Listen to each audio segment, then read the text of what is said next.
That's my baby. I'm dying. That's my baby. We're going at it at 110%. I just want 5 minutes of happiness, please. Just give me 5 minutes. And they scored. They did it. Left. What the hell was that? Oh, yeah. What the fuck are you talking about?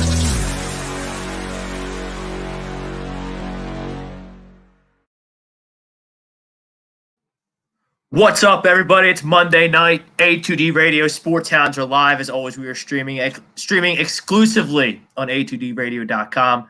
We're live on Facebook. We're live on YouTube. We're live on Twitter and Periscope. We are also live on Instagram. Like, download, subscribe, share. You miss anything here, download us, podcast form, Spreaker, Spotify, Google Play, iTunes, iHeartRadio. Takeover is real. 2021 underway. A2D Radio got you covered all things sports, both locally here in the Philly market and nationally, as we like to do here on the Sports Hounds. Get to our sponsors here. Check out our doc, Dr. Paul Vidal, Specialized Physical Therapy, 2 locations in Burlington and Cherry Hill. He's our doc here at A2D Radio. Make him yours too. Also, check out All Campus either at Ocean City Boardwalk or online at allcampusoc.com. Use the discount code A2D for 15% off your online orders. Also, times are tough out there. COVID. Many of us and our families deal with mental health and addiction issues. We are happy to support the Counseling Center at Sunrise Detox. If you need any mental health therapy or addiction detox, please call 856-651-8117 and tell them Tommy Arnone sent you. We don't have to talk about tonight, Brad. He's Brad Ryer. I'm Rob Brinkman. Fact Vesby is behind the scenes producing the show, keeping the train on the track, so to speak. We don't have to talk about Super Bowl set. We got this annoying bye week here before the Super Bowl, so we're going to give you a way too early preview. We're going to reserve the right to reserve what we say here. We're going to amend it as the weeks go by leading up to Super Sunday. MLB Hot Stove is heating up. We got all but one coaching vacancy in the NFL is spoken for. Only the Houston Texans remain, and boy, they might have a hard time filling that position. We got the NBA. Sixers in action right now. They are getting smoked currently by the Detroit Pistons. No Joel Embiid tonight. Sixers got a big-time showdown Wednesday night at the Wells Fargo Center with LeBron James and the Los Angeles Lakers. Should be a good litmus test. That about does it. That brings us to our poll question. Poll question is, the Chiefs will repeat as Super Bowl champions. It's a tough one because you have so many. You don't think it's that tough? No, Tampa Bay is going to win. You're just coming out swinging. Tampa Bay is going to win. There's so many layers to this game, though, Brad. Tampa Bay outright. I mean, they're slight underdogs, which I expected. They're the champs. They're the champs for a reason. They haven't lost a real game since week 3 or 4. I know they lost week 17 to the Los Angeles Chargers when they sat everyone, but I mean, that doesn't really count. They absolutely handle a team I know you liked yesterday, Brad, in the Buffalo Bills, but you're just writing off the champs. You're writing off Patrick Mahomes. Tom Brady and Tampa Bay Buccaneers going to win the Super Bowl. So you disagree to the poll. I think Tampa Bay is going to win. Based on what? Right. Based on the fact that their defense right now is going to get in on Mahomes and put a lot of pressure on him, pressure that he hasn't seen throughout the playoffs and didn't really see that much of last year either. And I don't think that he's going to adjust all that well to that kind of pressure. Tampa Bay has their defense has really impressed me the last 2 weeks. I mean, you shut down Drew Brees and Aaron Rodgers on the road, okay? That is impressive. And basically, you can't run against them, okay? Their pass rush is such that you can't even throw the ball down the field against them because you're not going to have time. That's going to keep the Chiefs to having to throw short passes, and quite frankly, that may not be good for the vertical game. Kelsey might get a lot of looks, but you know what? I don't think they're going to beat him deep. I don't think they're going to have the time to throw the ball down the field. I also think that the Bucs have a much better running game. and they're going to use that running game. That's the one thing that Buffalo did not really have because of the injuries. The running game was really non-existent last night. They weren't able to control the ball, and that's why they lost. But Tampa Bay will be able to control the ball. Leonard Fournette has been a man possessed in the playoffs, and I just think at this point, I think Tampa Bay is going to beat them. Right, you kind of got all these bad eggs for Tampa that are being the good soldiers and playing really well in these playoffs, trying to get contracts next year. They also A, that the money, B, they want to win. And the one thing, they may be bad, some of them may be bad eggs, but there's one thing that cures all that, and that is winning. And all these guys right now are winning, and they're doing everything right. Not to mention, Brady has been pretty darn good.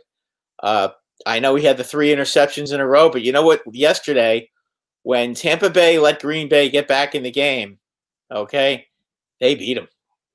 You know, their defense just beat the crap out of Green Bay as soon as the game got close. That was it. Tampa Bay said, "Okay, that's it. You're not getting any more." There's a good one from Chrome there. Brad's going to sting to see JPP win a title with the Tampa Bay Buccaneers.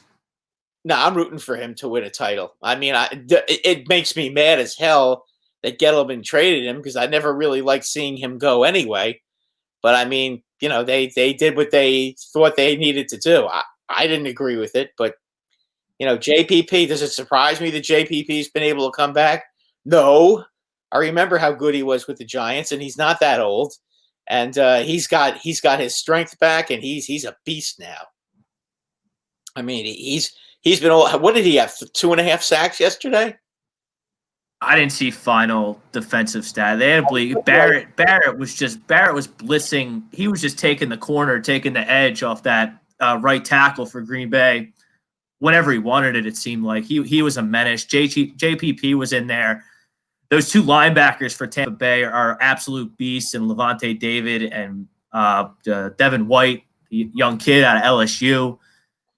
I mean, that defense is by far the toughest defense that Kansas City is going to have faced in the playoffs, both last year and this year. I mean, they're playing a defense that is really tough. The only thing that worries me about the defense is the back end. I mean, you have Jordan Whitehead, who's starting safety. He left the game yesterday. And Antoine Winfield, another starting safety, very promising rookie. He wasn't even active for the game yesterday. Yeah, I don't think you're going to see either one of them, and that could be a problem. But, I mean, the 2 weeks – You might see one of them, but I don't think you're going to see both of them. I don't think you're going to see Winfield. I don't think you're going to see. I think the other one should be back in 2 weeks. I mean, there's just so many different levels to this game. First of all, you have the quarterbacks. Patrick Mahomes, who's the best in the business. He's on his way, in my opinion, being the greatest of all time, the new GOAT, if you will. Mm-hmm. You got the old GOAT in Tom Brady. And then I don't want to disrespect the 2007 New England Patriots and all the points and all the offense that they put up, but I think this is the best offense Tom Brady's ever been a part of. I know you had Moss and Welker, and I think Dante Stallworth might have been on that team as the third guy in New England in 2007, but that offense was tremendous, though. They also had this offense is tremendous. I know that they don't put up the gaudy stats that went on in 2007 with the Patriots. You can make that argument. I don't know. I don't necessarily know that. I mean, that New England team just scored a ton of points. Tampa Bay didn't really score a ton of points, but they're good enough. Their offense. I just think their offense will score a lot against Kansas City. They've got a well-balanced offense. They're going to be able to run the ball. I think the Chiefs are going to be a throwing team just about the whole game. I don't think they'll have to worry about them trying to run the ball because they won't be able to. And Mahomes' health is fine. I mean, he was scrambling. He had no concussion effects, and his foot looked completely fine. He had designed runs. He designed scrambles. Yeah, the foot was what I was thinking. The foot was why I thought, Buffalo had a pretty good chance to beat him. but he was moving around without any problem. I mean, he was outstanding yesterday, like he always is. I just think that this time he's going to be going up against a very, very good defense, and this defense is by far the best defense he's had to face both last year and this year. I mean, Now, it's close. you have the quarterbacks. You have the old versus new. I'm to answer the poll question, I am leaning slightly right now to the Chiefs winning. Very slightly. And I could change. It's been we have a whole nother broadcast. We had 2 hours tonight. We got 2 hours next Monday to talk about this game, the Super Bowl, all the different layers of it. Because I don't remember a Super Bowl with this many storylines, layers to it. I mean, in recent memory. I mean, we had last year, I mean, the Chiefs and the Niners, there's no really underlying. It was like Andy and Mahomes, are they going to get it done? And the year before that, it was Patriots-Rams, which sucked. And then obviously you had the local flavor with Super Bowl 52 with the Eagles, which there was storylines there because you had the backup quarterback, you had this Philadelphia never won before, and you're up against, the dynasty that is Tom Brady and the New England Patriots. One huge loss for the Kansas City Chiefs yesterday was starting left tackle, former first overall pick, Eric Fisher. He tore his Achilles. He's not going to be able to play in the Super Bowl. 2 weeks off, 6 months off, torn Achilles, you're done.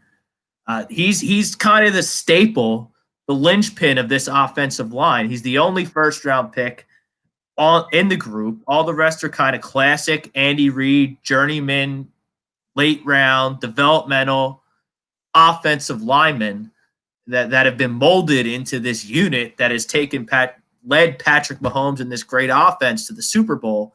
Without Eric Fisher against that pass rush, I don't know. Mahomes could be in for a long day on Super Bowl Sunday if they don't have an answer for JPP and Ndamukong Suh and Shaquille Barrett and the whole crew that the Tampa Bay Buccaneers have that can rush the passer very effectively. Well, the problem is going to be, are they going to have enough time to get the ball down the field to Tyreek Hill? Because if Mahomes is rushed, and he's running for his life, I mean, he's going to need time. That's the one thing he's going to need is time if he wants to throw down the ball down the field and make Tyreek Hill a factor. If they don't have the time and he has to go short to Tyreek Hill, that kind of takes away a little bit of the sting. Well, Tyreek Hill, he touches the ball, he can take it to the house. Nobody could get him on Buffalo yesterday. I mean, Tre'Davious White is an all-pro corner that was on him, and he ran circles around him. But if you keep him catching short passes and you keep him in front of you, you certainly have a better chance of controlling him than when you're putting the ball 20, 30 yards downfield and there's maybe one or two guys back there. It's almost impossible to control him at that point because he's just so fast.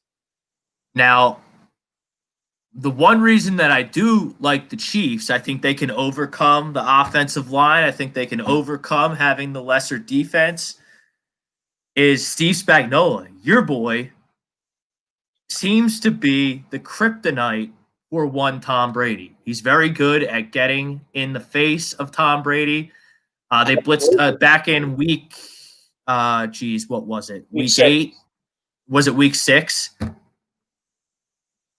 Week 6, the Tampa Bay Buccaneers, the Chiefs blitzed the Tampa Bay Buccaneers 48% of Tom Brady's dropbacks. That's an astronomical rate. No, I'm sorry. What was week 6 was the Buffalo game.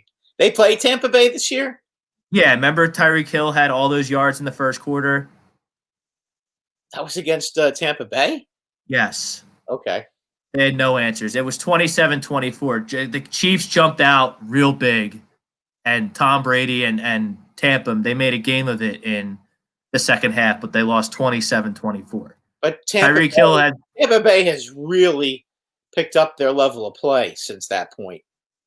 Yeah, I totally agree. It's not the same defense. It's not the same Tom Brady. It's not the same offense. It's not the same anything for Tampa Bay. Tampa Bay flipped a switch about week 12 or week 13, and that has brought them to Super Bowl Sunday. But Andy Reid and the Chiefs, they have Steve Spagnuolo. And for whatever reason, he knows how to get under Brady's skin and get the best of Tom Brady. He's done it. He gets a good, if he has a good defensive line that puts pressure on him. Yeah, that's the whole thing. Kansas City can get after the quarterback. There's no question about that. I'm not disputing that. But when you blitz Tom Brady tends to really hurt you. So we'll see. I mean, I think it's going to be a very, very tough game for the Kansas City Chiefs. I mean, I have a lot of respect for what Tampa Bay did. As I said, you win in New Orleans, you're able to beat Green Bay twice this year.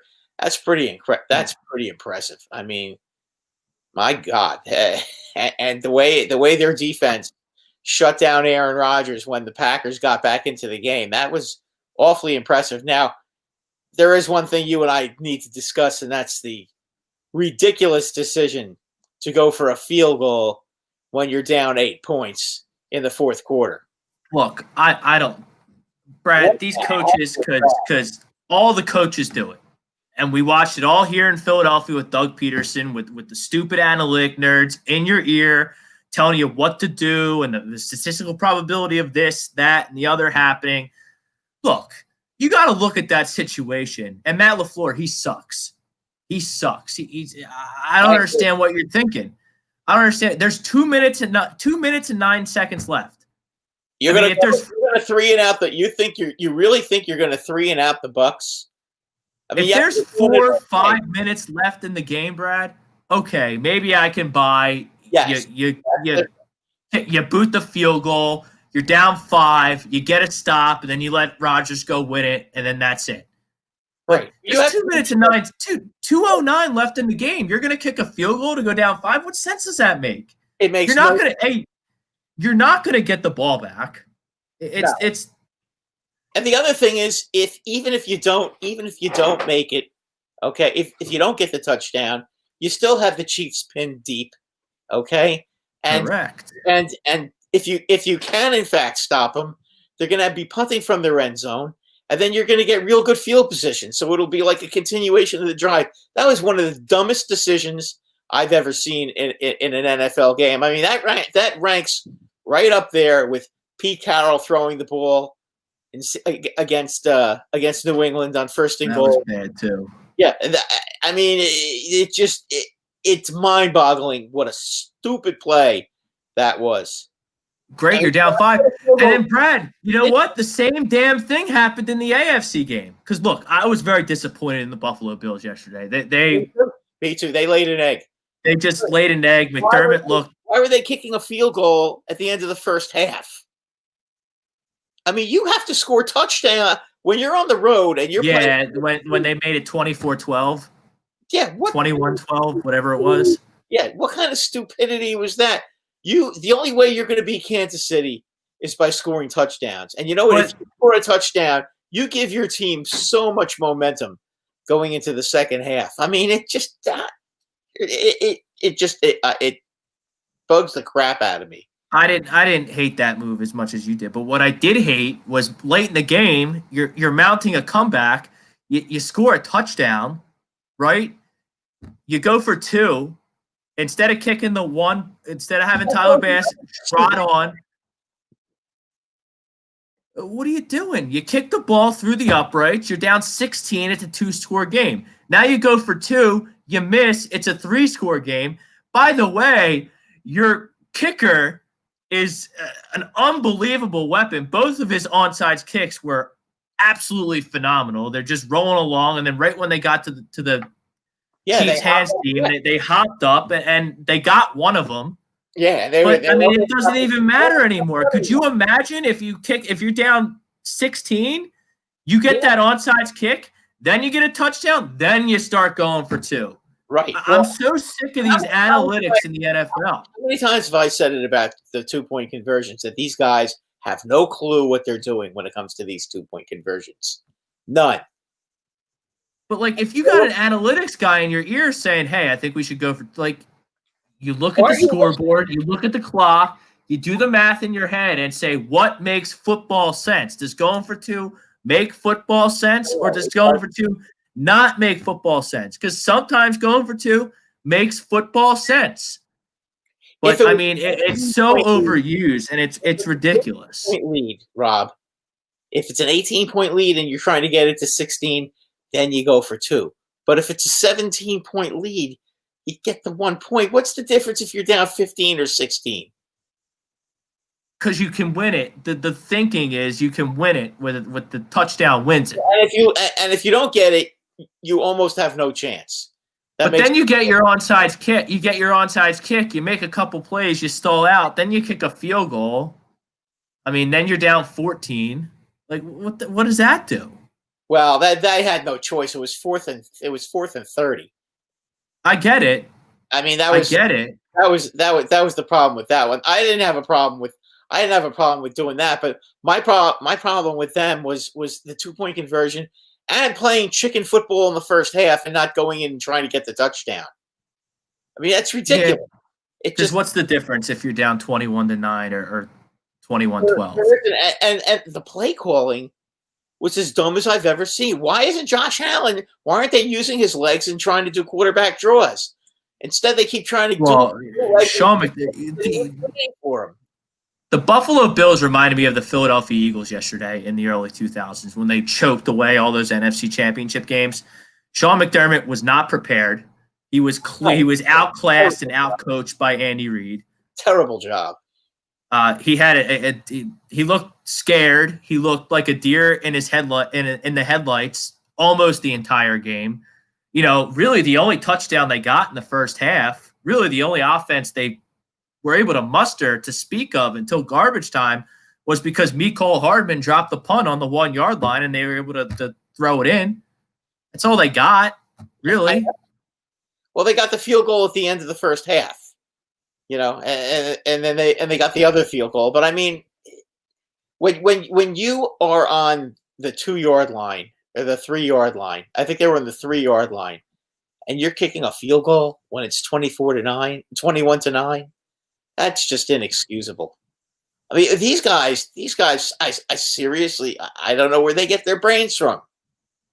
I mean, it's because they hire too many dorks, too many nerds like Howie Roseman that try and tell them about football when deep down they know about football. A lot of these coaches have played at a high level, at least high-end college ball. The stupidity just drives me nuts. And I'm going to say it again because I need to say this once again. Why do you defer the opening kickoff when Aaron Rodgers is your quarterback? What the hell is that? And surprise, surprise, Brady takes the opening drive and marches right down the field for 7, and immediately you're put into a 7-0 hole, and you're playing catch up. I don't get it. If you have a good offense, take the goddamn ball to start the game. What are you trying to prove? And of course, you saw what happened. Guess who had the ball to end the first half? Not Kansas City. I'm sorry. Tampa Bay had the ball to end the first half, and they got a touchdown. Not to mention the awful. There's so many things. There's so many things we have to talk about with this game, with both these games and the Super Bowl. I mean, the Bills were outclassed, but Green Bay could have won that game. Green Bay choked. Their coach is a very stupid man. I'm sorry. LaFleur, you suck. I mean, he showed his true colors yesterday. I mean, he's a he's a gutless coward is what he is. And then the officiating, by the way, you call the pass interference for Brady, but then when they get the interception, when Tampa Bay gets the interception where the guy clearly grabbed his jersey and pulled him, and then he was able to sneak in front of him and get the interception. What the hell was that? I mean, look. I mean, I can't take these officials are so bad. They really do need to. They did a good job yesterday letting them play until that pass interference at the end, which I didn't agree with. By rule, I guess it was pass interference. They're letting all the other bullshit go, but they call that. Right. It was inconsistent and it was wrong, but that's not why the Green Bay Packers lost the game. No, at all. No, not at all. So any Green Bay Packers fan out there that wants to cry about the refs about why you're not going to the Super Bowl, you just sit down and shut up. First of all, I don't know what your defense is doing at the end of the first half. you're playing man up. Your safety, Adrian Amos, is not even paying attention. Let Scotty Miller run right by him. Tom Brady is licking his chops. That's exactly what he wants you to do. He's just going to throw it up to Scotty Miller and get a touchdown. Well, at the end of the half. That's a total backbreaker. He saw the one-on-one coverage over. You see how he surveys the field. He saw the one-on-one coverage. You could almost predict that was going to happen. I mean, why would you do that? That was a brutal touchdown. Yeah, that was. And right when the ball got released, watching it on TV on my couch, I knew, wow, they just scored it. They just did that. They just did what the New York Jets did against the Las Vegas Raiders, and I don't know. I don't know. But, like, how are you not in some type of prevent defense there, not letting anybody behind you? So if you get a field goal there, Tampa Bay gets a field goal there, who cares? Field goal. Brady decided to go for the touchdown. But you understand he only went to go for the touchdown because he got the look he wanted. Yeah, I agree. I mean, he would have thrown it away. But, I mean, to kick a 56-yard field goal in Green Bay isn't so easy either, because that's what you were looking at. But they had, 8 seconds? They had 8 seconds on the clock. They were trying to do something short and get a couple more yards for their kicker until they went to the line and realized that Green Bay wasn't paying attention, didn't care to pay attention, thought that Tom Brady was just going to, throw a quickie. I don't know, throw a quickie right away and not go for the kill shot when he's the most ruthless competitor maybe this game's ever seen. Is just it wowed me. It wowed me. The mental errors of the Green Bay Packers yesterday just wowed me. You know what I find unbelievable is that Tom Brady, when he lofts those high passes, do you ever notice how they're just so perfectly on target? Yeah. I mean, it's amazing how that guy, he could still do it at 43. He drops the damn ball right in the right spot every time. It's remarkable how he does that. That's why it's so astonishing. Like the one pick that he had the loft into Evans, it was kind of off target, but he makes those throws all the time. Evans wasn't watching. Evans wasn't paying attention to the fact that Brady wanted to throw it there. He was kind of like shocked, and then all of a sudden, and he was out of position, because if he was one-on-one and it was a battle for the ball, Evans would have won that battle. And then, not to mention, he still has a cannon, an absolute cannon, Tom Brady. Not like he used to, but he still has enough arm strength to get the ball 50 yards. He was throwing rockets yesterday. I don't know he's been throwing rockets the whole last month of the season. He's been throwing rockets the whole playoffs. Just a remarkable job by Tom Brady. And I just think that Tom Brady has been through so much and has experienced every kind of situation in the Super Bowl. Patrick Mahomes has not faced adversity in any of these games. Okay, I think he's going to face. Well, I mean, that's not fair. Hold on, that's not fair. They were down 10 with 6 minutes left against the Niners. No, that's not adversity. That is adversity. I forgot. You're right. It was 20-10. You're right. He did do that. But keep in mind, they were going up against Jimmy Garoppolo. They're not going up against Tom Brady.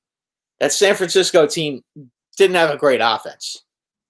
I mean, this Tampa Bay team is a much better team than the San Francisco team was last year. No, that San Francisco 49 reminded me a lot of the 2017 Eagles with being strong in the trenches, having a run game, making big plays, turnovers. The Eagles were a little better. They had a better passing game. With Carson, yeah. But with Nick, I mean, it turned out that way. But, I mean, no one could have predicted that Nick Foles was going to do that in the NFC Championship game in Super Bowl. Well, I mean, it happens. But, I mein, look, he's going to be up against it. He's going up against a team that, in my opinion, does everything well. They don't really have a glaring weakness on this team. And at some point, he's going to have some adversity in this Super Bowl, and we'll see how he handles it. Brady, it seems like Brady, when the chips are down, Brady plays even better. I mean, he always seems to raise the level of play when it becomes more important. I mean, did you see how when they kicked the field goal to make it 31-23?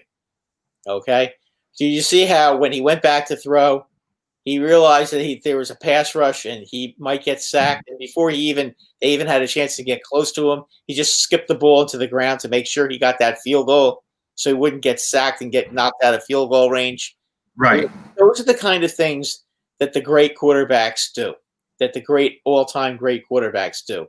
They know they envision the play in their head. They know exactly what they're going to do in every situation, and that's something. We'll see if Mahomes can do that, because I think he's going to have to against this fierce Tampa Bay pass rush.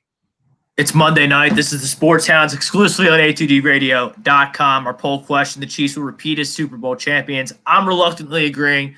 Brad, he's on Tampa. We're going to get to your comments in 1 second. The one thing that I think that Tampa Bay is equipped to do with those great linebackers they have, and potentially a great safety in Antoine Winfield. Hopefully he can play.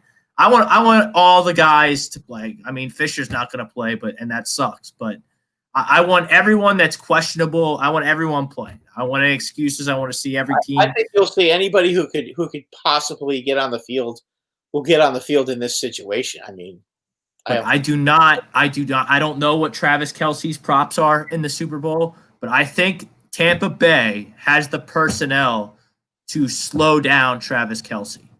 See, the Buffalo Bills, for being the great defensive mind that he supposedly is, Sean McDermott came up very small yesterday because he let Travis Kelce and Tyreek Hill beat them when the Chiefs don't have a running game to speak of. I mean, their running game's kind of pathetic.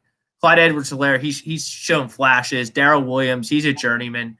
And Le'Veon Bell wasn't even active for the game. We'll see if he can go in the Super Bowl. But you can't let Kelce and Hill beat you. You got to pick one, take them out of the game, and then make sure the other guy doesn't. You just hold on for dear life. I'd be trying to make sure that I try to take Hill out of the game and try to make them go down the field on you, because you know what? The more plays it takes, the more of an opportunity there's going to be for them to possibly make a mistake. Whether it's a penalty or a sack, or just maybe something happens where a play gets blown up. The more plays, the more of a chance you have to stop the other team. They got no pressure. Buffalo got no pressure. None. But I don't believe they weren't even interested. They weren't even interested in pressure. They were just playing soft zones, and Kelce was just picking them apart. Yeah, I don't running free. I mean, it was such a flawed game plan. It was very disappointing. He played chicken football, and that's what LaFleur did. And I got a problem with both those coaches for the way they played the game. I mean, I really look. As I said, I think Kansas City just kind of outclassed Buffalo. I mean, they were better. I mean, we have to call it like it is, but I don't like the Buffalo's game plan. I don't like the chicken football. You got to go out there when you're playing a team that might be better, that's better than you. You got to go out there and be aggressive and take some chances, because to beat Kansas City, they had to play a perfect game, and they were far from it. Green Bay, on the other hand, was probably pretty close to even with Tampa Bay, but the difference is Tampa Bay's defense is just better. And of course, it didn't help that the Packers lost their running back too, and he was a fumbler yesterday, and that didn't help either. So it's 28. There was just so many gut punches. There's so many gut punches. The Packers just did nothing to help themselves. They fumbled the football. That made it 28-10. And 28-10, Tom Brady's the other quarterback, and he's up 28-10 99 times out of 100. Maybe 99% of the time out of 1,000,000 times, Tom Brady's going to win that game. Absolutely. And then, I mean, they kicked themselves shot themselves in the foot before the half. The field goal, I don't understand. Let's get to some comments here. Mike Parker, he likes Tom Brady in the Super Bowl. Bryce Blackwell's in the house. Jake Friel's in the house. Cromer's in the house. He agrees to the poll. Great story with Tommy, terrific, but I don't see them taking out KC. The line is +3 for Tampa Bay right now. I mean, that makes me, I don't know, Tom Brady and 3 points. Tom Brady is an underdog. It's just eye-opening. Exactly. That's the other reason I like this game because you're getting 3 points too. I think it's pretty even. I hear that. Yeah, I mean, I hear that. Yeah, and I think that line's like I said, I'm on the Chiefs right now, but a lot can happen in 2 weeks that can change my mind. I was on Green Bay all week until very late in the week. I had a feeling that Tampa Bay was going to steal it, and I was on Buffalo kind of all week too. And then I ended up betting KC. I don't know. I don't understand the no-show from Buffalo. Were they smelling themselves a little bit from beating Baltimore like they did? I don't know. I mean, again, hard to understand how they could play so well against the Ravens and play well enough to beat the Colts and give that and play that kind of the game against Kansas City. I mean, I know Kansas City is a great team. I'm not taking anything away from them, but it was a bad game plan. What game plan? It's not even a bad game plan. It was a no game plan from Sean McDermott. It was terrible. Yeah, it was. It really did. It was. It reminded me of when it doesn't really apply, but it reminded me a lot of the Eagles' performance against the Tampa Bay Buccaneers in 2001. Little bit of a hot start. Looked like it was going to be smoothed down. Now it's not exactly the same because the Eagles were at home. Buffalo was on the road. The Eagles were favored against Tampa Bay in 2001. I mean, the Bills were obviously underdogs here being on the road to the champ. But the effort, the hot start, and then you started hot, but you didn't really start that hot to make Kansas City shook. And then they folded like a tent. You can't let Hill and Kelsey beat you. You got to pick one and take one out. I know that's easier said than done, but I mean. Yeah, but you got to try to do that. I mean, and again, if you're asking me, I think you try to take Hill out and take your chances with Kelsey and make them. Yeah, and it seemed like they trusted. It seems like they trusted Tre'Davious White one-on-one with Tyreek Hill. That's a total mistake. Nobody can cover Tyreek Hill. There's no such thing, Brad, as a shutdown corner in the NFL anymore. There's no such thing with the rules and how talented these receivers are. There's no such thing as a shutdown corner. Jalen Ramsey's probably the closest.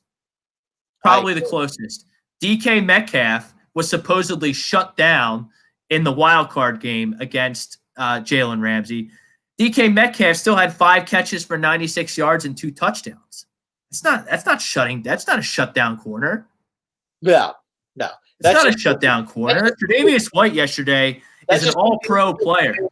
Yeah, that's just keeping him from getting 10 and 200. I mean, that's basically what you're talking about. I mean, good for you. You bottled him up a little bit and you won the football game, but 5 for 96 and 2 touchdowns, that's not shutting him down. That's not shutting down on any level. That's not a shutdown corner play. It's impossible to shut down these big-time receivers for 60 minutes because Tre'Davious White is an all-pro, an excellent player, and Tyreek Hill ran circles around him. DK Metcalf is going to run circles around every good corner in the National Football game for years to come. And there's not a damn thing defenses can do about it. You got to put a safety over the top, and you got to double team. If you're playing these receivers one-on-one, you're going to get burnt. And McDermott and the Bills got burnt. Especially Tyreek Hill. There's no way you can try to cover him one-on-one. He's too fast. I mean, as far as I'm concerned with Tyreek Hill, you got to hit him at the line of scrimmage to slow him down from getting off, and then you got to have him double covered as he goes down the field. I mean, that's the only way you could slow him down. Just by hitting him at the line to slow him down a little bit, and then keeping him, and then having a couple of guys stay in front of him. I mean, that's the only way you can do it. His prop bet was 77.5 yards yesterday. Stealing money. That's easy. I didn't win all my prop bets, but I did win money yesterday, and that was part of the reason why. 77.5. That was a good call. Stealing. I think the Buck. That's Tommy Arnone talking. I think the Bucks beat them. Fisher's a huge loss. We talked about Fisher. I mean, this is a journeyman offensive line. This is a classic Andy Reid journeyman offensive line, anchored by the former number 1 overall pick Eric Fisher. Now, Eric Fisher's not going to be there to block Barrett or JPP or be left on an island so you can double inside with Sue. It's a huge concern. It's a huge concern, but I'm betting on Spags. Spags is Brady's kryptonite, so that's why I like the Chiefs here. Way too early prediction, but I like the Chiefs early. It's the JP we talked about. Touched on the JPP. Mike Parker. It's more remarkable that JPP continued being a force in the NFL after that July 4th accident.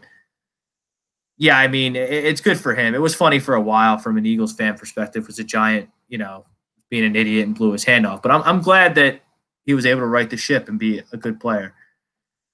Going to be tough to unseat Brady as the GOAT with 10 Super Bowl appearances, 6 wins, possibly 7, and three of those appearances in his 40s. That's just unbelievable. It is unbelievable. But what Patrick Mahomes is putting together in Kansas City is unbelievable as well. I'm sure that's Patrick Mahomes can easily get to 10 Super Bowls. I'm sure that's a rebuttal to me saying that I thought Patrick Mahomes was on his way to being the GOAT. But yeah, I mean, Patrick Mahomes is its 3rd year in the league. He's been to the championship game twice. He's only been a starter for 2. He sat out 1 year. So he's gone to the conference championship, MVP conference championship, loss, Super Bowl champion, and now another the Super Bowl again, possibly another. So, his 2 seasons starting, he's already been to the Super Bowl twice. He has 1 ring, and he has an MVP award. Doesn't hurt to have the kind of weapons he has either, though. Let's be honest. By the way, Brad, in the game, and you got arguably one of the top 5 pass receivers in the game in Tyreek Hill. I mean, you could make the argument he might be the best one out of all of them, but I mean, you take him or Metcalf, it's like apples and oranges.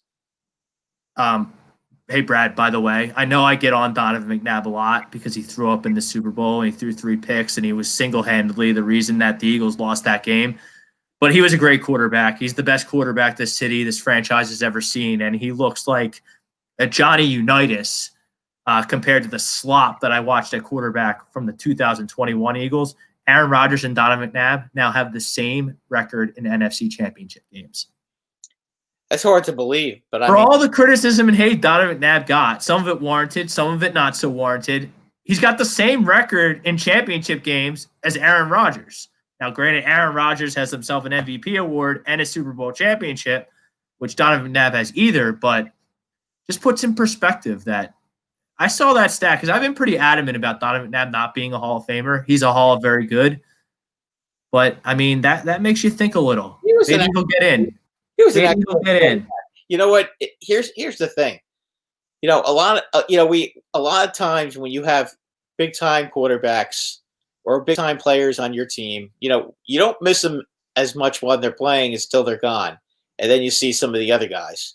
Okay, I'll give you a perfect example. Eli Manning. We love to get on Eli Manning, but you know what? Since Eli Manning basically got old and then retired, when Eli was in his prime, he was definitely a top 10 quarterback, maybe a top 5 quarterback. He certainly played better in big spots. He was never afraid of the big spot. And then you take a look at what they've got now, and you're like, now you miss him. You didn't appreciate him when you had him, but boy, you miss him now. And I think the same thing can be said with the Eagles with McNabb. Man, how much would you like to have McNabb right now?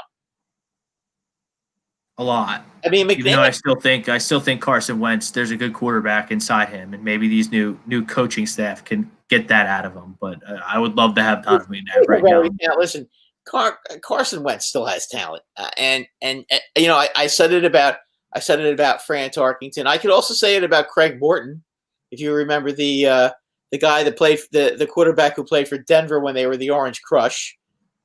He played for the Giants and he sucked, and then he got traded to the Denver Broncos, and he became an All-Pro and led them to the Super Bowl, although they got smoked by Dallas that year.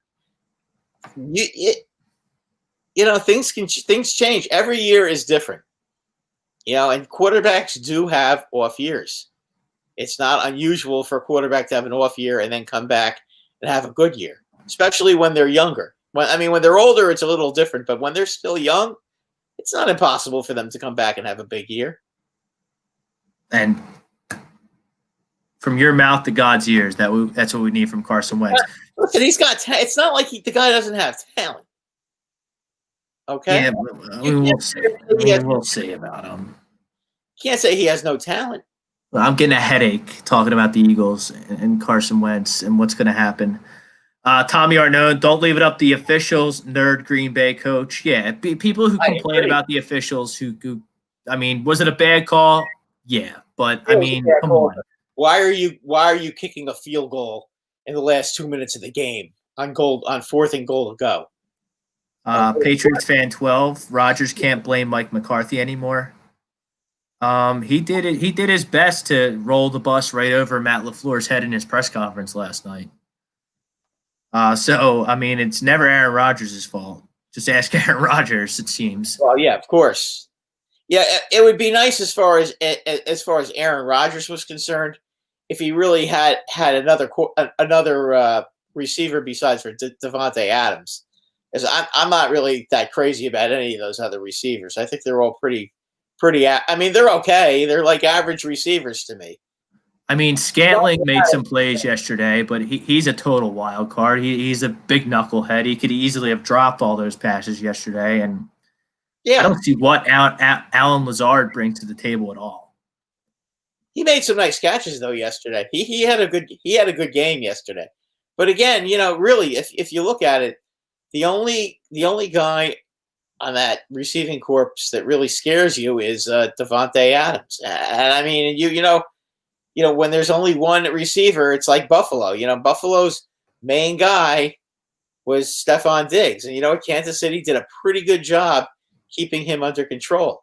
Right, because they knew that the other guys weren't going to kill them. Well, they're not going to run the ball. With Zach Moss out, Devin Singletary, I had promised for Devin Singletary. I thought he was going to be a pretty good player in this league, but he's pedestrian at best. He's not that good. He's good when he can come in to change the pace, but he's not a leading dog running back. So you knew that they weren't even going to run the ball. Yeah, if I'm Buffalo, quite honestly, in the draft, I might consider taking a running back with they do have a first round pick because that trade was done before the draft.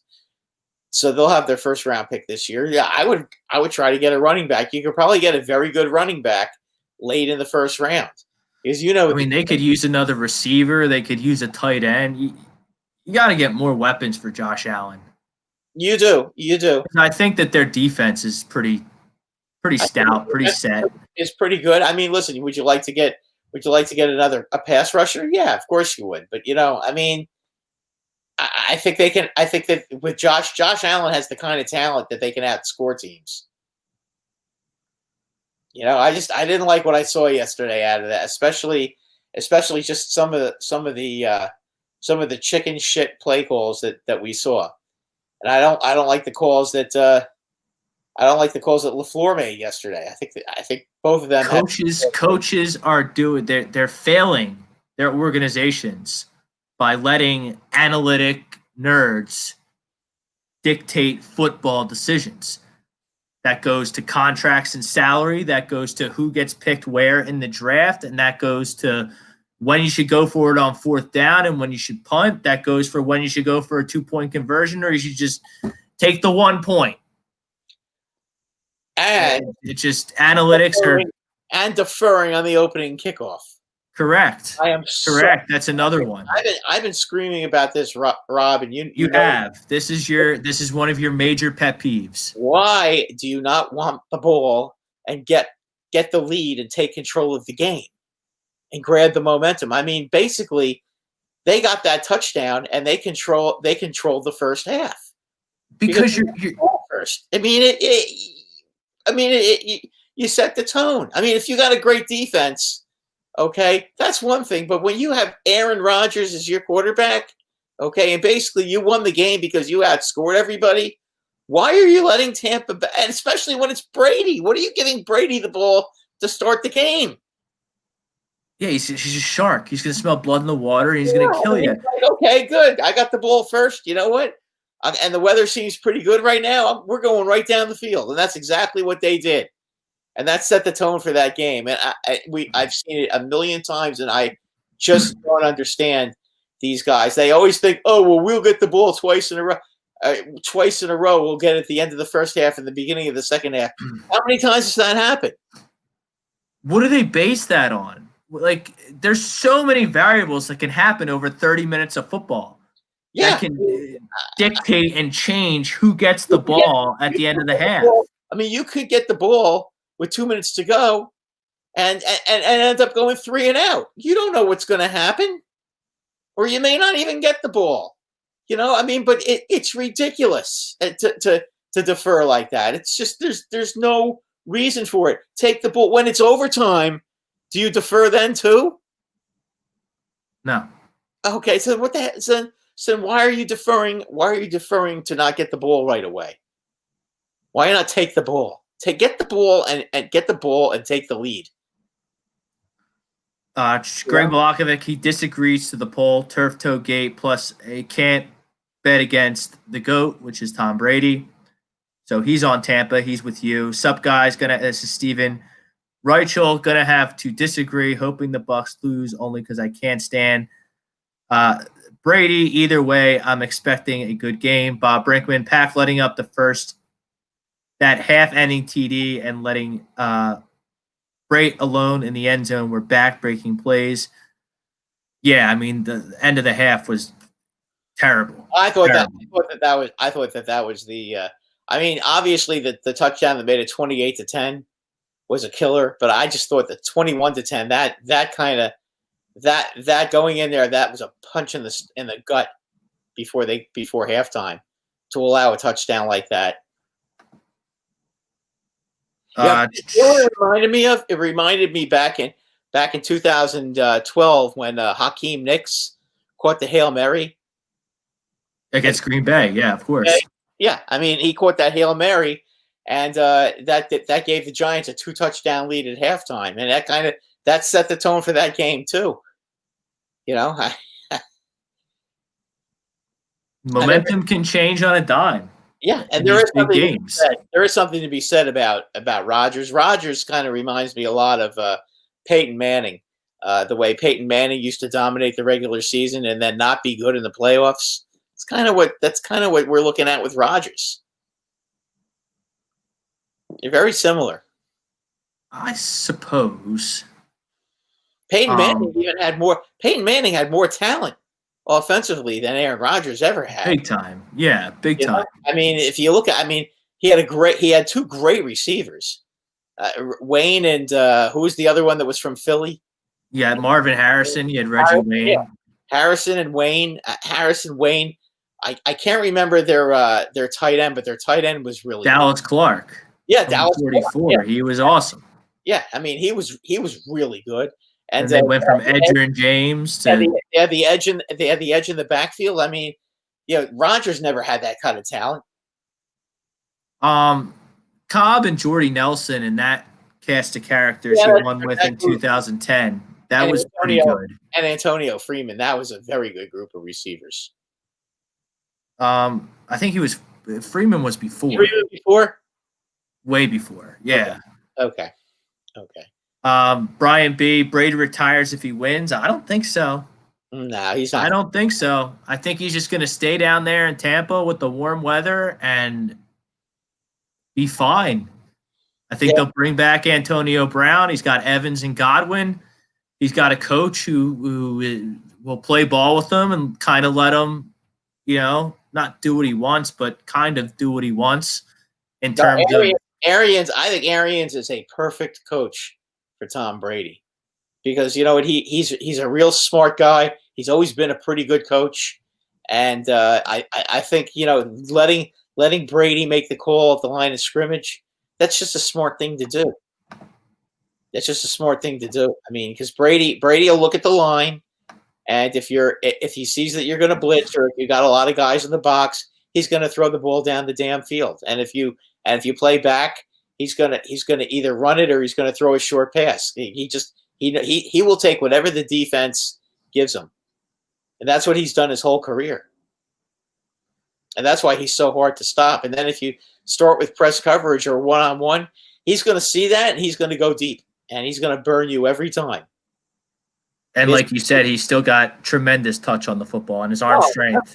I mean, how many of those passes those passes that he threw that were really high, and you're sitting there saying, "What the hell is that? It looks like a wounded duck." And meanwhile, one of the guys will be running down the field and it'll end up right in his hands, perfectly timed every time. And you're like, "How the hell?" And he does it it's amazing. It's a very catchable ball, as the scouts would say. Yeah, his passes are so soft and so right on the money when he wants them to be, and then when he needs to burn it in there, I mean, it's amazing how just if you want to talk about a quarterback being Mr. Perfect, he is Mr. Perfect back there. He's everything you want. I mean, he's got the looks, he's got the girl, he's got the rings, he's got the talent. And he plays better in the big spot. He raises his level of play constantly in games. Now, Mahomes, it's 2-2 in the head-to-head series between Brady and Mahomes. Obviously, Brady has the one playoff win in the AFC Championship game. But that was his rookie year, too. I mean, not his rookie year, but that was his first season as a quarterback. Yeah, as a starting quarterback. It should be a great game. A lot of storylines, a lot of things to watch as we lead up to the big game. It's definitely the most really a good matchup. I mean, I think Tampa Bay's defense is definitely going to have something to say about this game. I think they can force some turnovers in this game. And we'll see how Mahomes, how much time he has to throw the ball. I don't know that he's going to have the time to go down the field to make those deep throws. I mean, listen, Andy Reid is a great coach. I would never doubt Andy Reid, but there is something to be said about the fact that that pass rush he's going to have to figure out how to navigate that pass rush.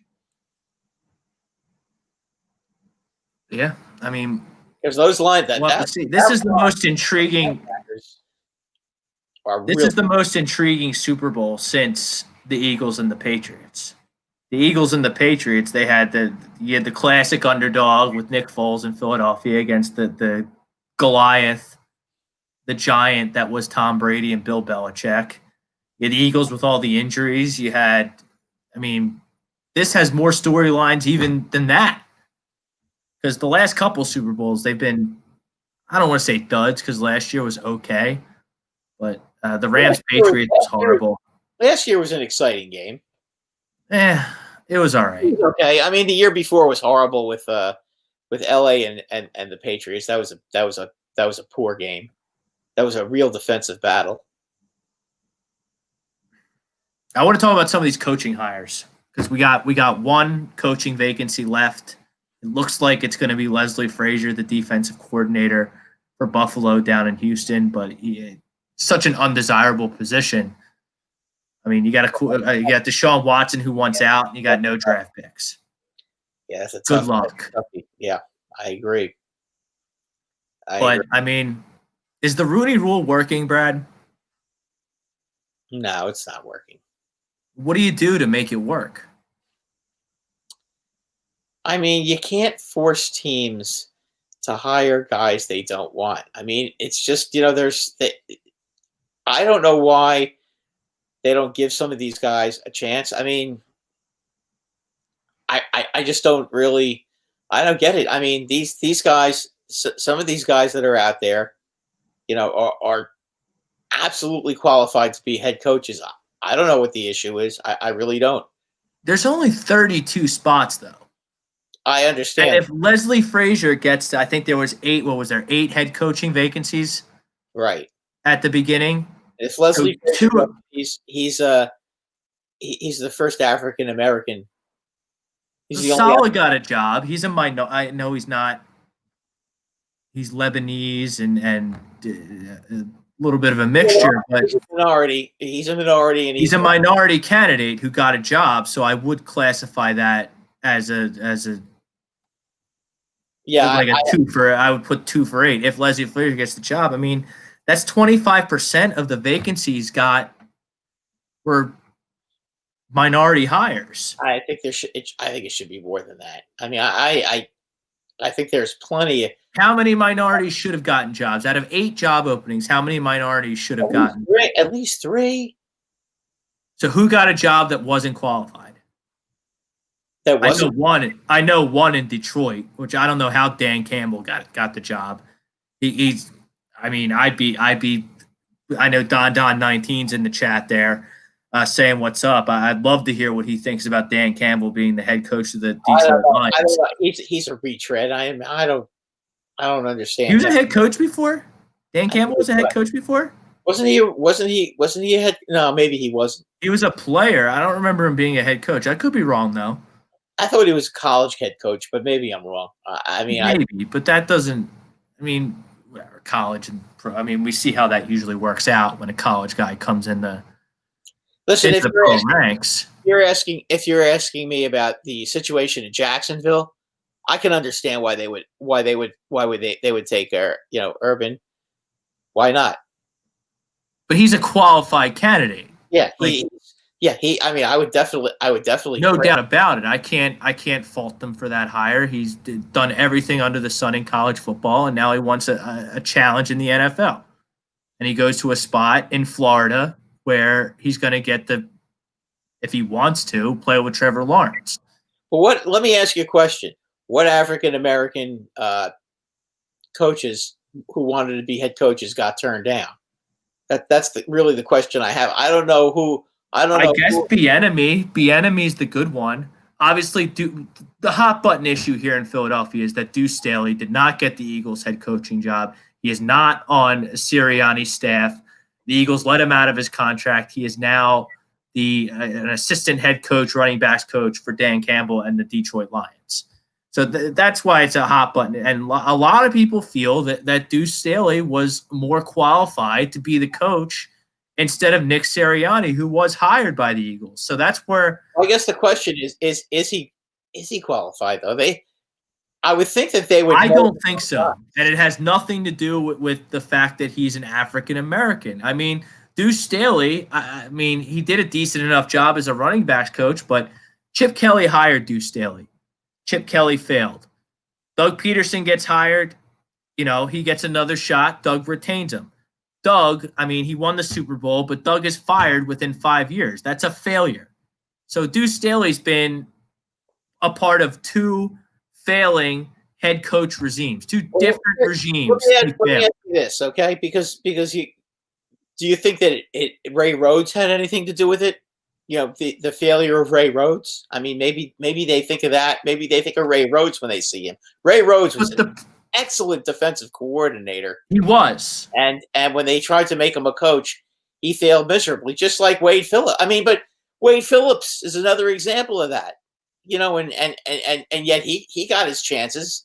He was a great defensive coordinator, and he was a horrible head coach, and he failed twice as a head coach.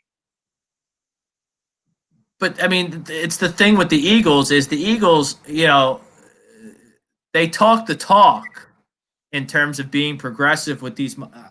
I thought for sure the Eagles were going to enact the Rooney Rule and hire a minority, whether it would have been Deuce or Todd Bowles or I wanted Saleh.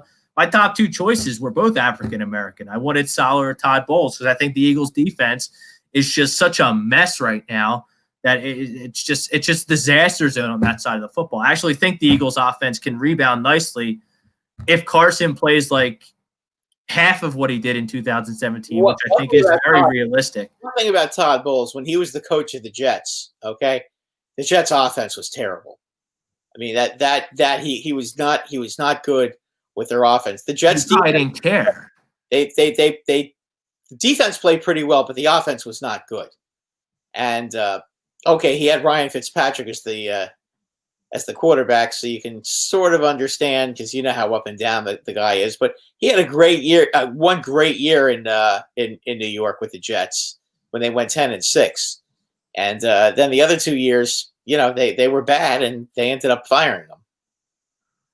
But the point being with Deuce, like as far as Philadelphia goes, you need someone that's going to fix Wentz because your only chance to contend over the next 3 to 5 years is that if Wentz is right and Wentz's head is on straight and Wentz is on board with the program.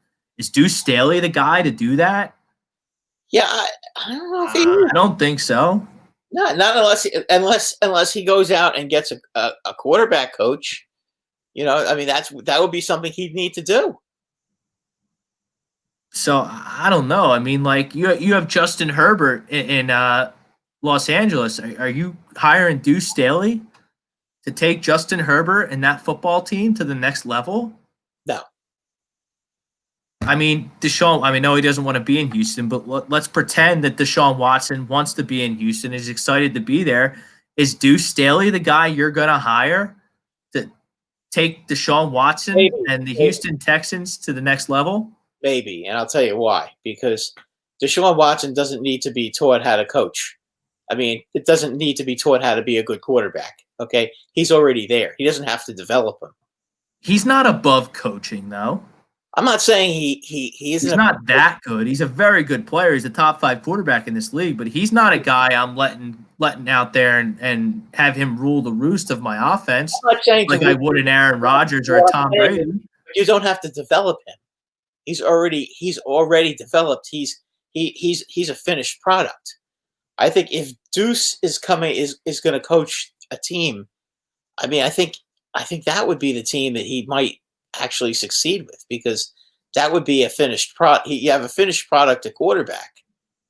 But the problem with that team is they traded away all their draft picks, and for what?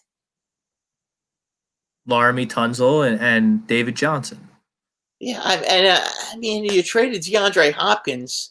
If you're trading DeAndre Hopkins, you should be the one getting a shit ton of first round picks. I mean, Bill O'Brien he'll never be allowed to touch an NFL team again. Not as a head coach. He might be able to probably be a coordinator, but after some of those stupid moves, I mean, he just ruined that team. He took that team. Yeah. Right. He's the offensive coordinator for Alabama now. Okay. Maybe that he can build himself up and get another college job, because he didn't do a half bad job at Penn State when he got that job after that disaster. No, he did a pretty nice job at Penn State. Some guys just aren't meant to be pro quarterbacks. I mean, Bob Brinkman, maybe Wentz didn't want Deuce Staley. Spurrier. I mean, he was a perfect example of that. Yeah, but Spurrier just wanted to show up on Saturdays and play golf the rest of the time. That was never going to fly in the NFL. The only one who didn't see that failure coming from 6 miles down the road was Daniel Snyder, because he's a moron. Yeah, he's the child in the room, and he always has to get his way, whether he's right or wrong. Bob Brinkman, maybe Wentz didn't want Deuce Staley, and Lurie wanted someone from the outside. I mean, okay, like, look. Deuce, he did the right thing by getting out of here, because he was never going to be elevated to the position he wanted here in Philadelphia. So good for him for getting out of his contract, and maybe he'll get some pull with the new coach Dan Campbell there in Detroit. But Brad, who made the best hire? I think the Jets. I think the Jets made an excellent hire. I really totally agree with you. I really like that guy. I mean, he did a great job building that San Francisco defense. I mean, you can't blame him for what happened this year, because the whole team basically got injured. He had him going though. Like he still had him playing pretty well until it just got to a point where there was nobody left. And they never quit. They never quit on him. No, they didn't quit on Shanahan. They didn't quit on that guy. No, they did not. And I think that guy is a smart, young, aggressive coach, and I think the Jets defense is going to be pretty darn good with him out there. Well, it sounds like that their intelligent coaching hire in New York is going to net them Desean Jackson. Rumors are that he wants to be a New York Jet. You mean Watson? Yeah, what did I say? Jackson. No, yeah. Deshaun Watson. Yeah, Deshaun Watson. I haven't. I mean, I've seen those rumors. I've never actually heard him say it though, so I don't know about that. I mean, I don't think he's going to be in Houston. I think Deshaun Watson's going to end up. I mean, you said it last week, and the more I thought about it, I coming over to your end of the woods there, Rob, about him going to Miami. I think that's a natural choice there, because then you can probably get Tua, and you could probably get a first round pick for him. I think, but Deshaun Watson is a good enough player to dictate where he's going to get traded. So if he wants to be a Jet, I think he's going to be a New York Jet. Yeah, but if that's what he wants. Yeah, that's true. I mean, the one thing the Jets have going for them, obviously, is that they have an extremely high draft pick, and they have a ton of money under the cap this year as well. So yeah, and they have extra picks as well because of the Jamal Adams trade. Right, not only this year but next year. Yeah, they're going to have 4 picks in the next 2 years, and obviously that's something that could really benefit the New York Jets.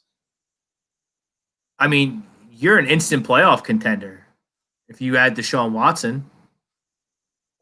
No. No, I don't think so, because the offense. Because I'm talking about contender. I'm not saying they're going to make it, but they're going to 7-8 wins. I'm just thinking about going to be good for. Who was the 7th team this year? The Browns. I think technically it was the Colts, but I think they were all 10-6. Okay, all right. So those teams. Out of those teams, I don't know that they're going to be better than any of those teams yet. I mean, the Colts is a huge question mark because they're not going to have a quarterback. Well, they might. See, I think somebody obviously is going to play quarterback there, but unless it's Matthew Stafford, I would expect a step back. Yeah, I'm kind of hoping that Matthew Stafford does go there, because I mean, I've always liked Matthew Stafford, and I just think he gets the shitty end of the stick playing for Detroit all these years. I would love to see him on a decent team. Well, I don't want to see Matthew Stafford in Washington. No. I don't want to see that at all, because I think that would make them prohibitive favorites as long as Matthew Stafford is willing to play football. You get a little long in the tooth, but if Matthew Stafford wants to play football and he's on the Washington football team, they're going to be the favorites in the NFC East. They might be with that defense. I'll tell you what. I mean, they can definitely be a dangerous team. As far as that rookie that played against Tampa Bay in the playoff game, I'm not buying any of the stuff. No, he's not the guy. He's not the guy. One game does not make a guy a starter for a season. I mean, listen, if they have preseason this year, hopefully they'll have training camp with everything that's going on, and they'll have a preseason. And if he earns it in preseason and plays well in the preseason games, then you might see him there. But he doesn't automatically earn it. But God forbid if they got Deshaun or Stafford, that would be pretty scary. Yeah, but does Washington have the firepower to get Deshaun Watson? I don't think so. They don't. What are you going to trade if you're Washington? You're going to have to trade either your picks or one of those defensive linemen. I would think. I mean, if I'm Houston, I want your first round pick, and I want one of those juicy defensive linemen that you got. So the 15th pick and Chase Young for Deshaun Watson. You're not going to get Chase. You're not going to get Chase Young. Washington. Why not? Washington's never going to trade him because you're going to have to get one of the edge guys, either Sweat or Young. As far as I'm concerned, and maybe I'm making too big a deal out of this, I could see Chase Young possibly. I know this is asking a lot. I could see him being the next Reggie White. That's how good I think that guy can be. He's really good. He's already great already in his first year. I mean, he was a dominant. That would get it done, though, would it not? Chase Young and 15 for Deshaun Watson. I'm doing that trade all day. Oh, okay, yeah. I'm doing that trade all day if I'm Washington. Yeah. I mean, I think maybe Sweat might do it. Yeah. Chase Young Sweat's a good player, but Chase Young is a cut above Montez Sweat, in my opinion. Yeah, or they could get their first round draft pick back from Miami and Tua for Watson. It's going to take a lot for a quarterback like Deshaun Watson in his prime, being a top 5 quarterback. It's going to take multiple first round picks, multiple players if you don't have picks. Yeah, I would think it's going to take two first rounders and 2 players. Because if you think about it, like you look at like Odell Beckham, okay, you got a first, a third, and Peppers. So you got a really good player plus a first plus a third, and that's for a receiver. What is a quarterback worth? Probably 2 firsts and a really good player, or maybe 2 really good players. At least. Yeah, you think. At least. You think. I mean, the Jets have all that draft equity. That's why it makes sense for them. And now Houston's going to have to get all their, like, if it's Miami, you're just trading back for your picks that you threw away. Right. Which is counterproductive. But you try to get Tua too. Yeah, Tua, and at least you have a young quarterback that you can try to build around, and you hope that he's the real deal. Yeah, I hear you. Anyway, Brad, MLB hot stove starting to heat up. Brad, the Yankees and the Red Sox made a trade. Yeah, well, they made a trade, Brad. Yes, they did. I'm laughing because the Yankees kind of. You ever hear of selling snow in the South Pole? Yeah. Okay, that's what the Yankees did to the Red Sox. They gave them snow from the South. The Red Sox were living in the South Pole, and the Yankees sold them a foot of snow. Okay, and the Red Sox went and took them. I mean, boy, oh boy, the Red Sox let the Yankees off because of the Red Sox. Okay, they let the Yankees off the hook. The Yankees now, by getting rid of Ottavino, just got rid of $9 million of salary. Okay, after bringing in Talon yesterday. Okay, that now they got $10 million available to go out without going over the luxury tax. They have $10 million available to go out and bring in somebody else. So I mean, they just can continue to fatten up. Whether they decide that they want to bring back Brett Gardner, which I think is the stupidest thing I've heard all winter. I don't understand that at all. But they're talking to him again. I would like to see them go out and yet make another move for another pitcher. You never have enough pitching. Whether it's a reliever, you can get a really quality reliever if you have $10 million to spend. Or you can get a pretty good starter. Well, the Taillon trade really puts the Yankees in a premier position in the American League because they have the lineup. They have LeMahieu back. Their rotation was kind of questionable. You bring in Kluber. That's like, I think Kluber's going to do well there, but is that enough to get you back to the World Series? Then you bring in Taillon, who I think is a really good pitcher from the Pittsburgh Pirates. Yeah, well, he didn't pitch. The thing is, he had Tommy John 2 years ago and didn't pitch at all last year. So, I mean, he's well rested and he will be throwing smoke this year. So, I mean, as long as there's I don't know how many innings he's going to pitch, but I mean, he could easily be a 200 strikeout guy. Well, I would think if I'm the Yankees, I don't think I let him pitch more than 150 innings. I think you kind of try to limit his innings a little bit, especially at the beginning of the season, and try to save him for the end. But that's a guy that can flat out pitch. And you know what? If Garrett Cole supposedly was imploring Cashman to get him, and if Garrett Cole likes him, you know how much weight he'll carry now. And that was really Garrett Cole's trade, to be quite honest with you. Well, I mean, he's a good player. He's a good pitcher. I mean, obviously there's a little bit of a question mark coming off the Tommy John surgery, but guys come back from the Tommy John surgery all the time. Guys have Tommy John surgery 2-3 times these days, and they come back fine. That was the second one. Right. But, Nady Eovaldi had 2, and he pitched great for the Red Sox.